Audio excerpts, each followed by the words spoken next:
Oggi rispetteremo le regole. Allora, anche se c'è una bella giornata non si esce, perché c'è il coronavirus.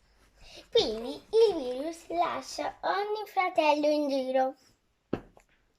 Per proteggere il nostro corpo dobbiamo stare a casa, così tutto passerà. Così possiamo abbracciare gli amici.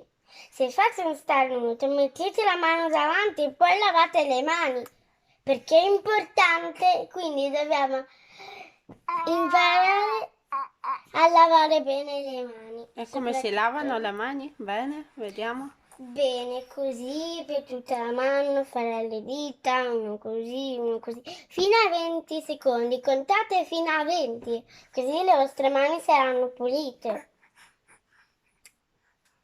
Ok. Perché non siamo andati a scuola?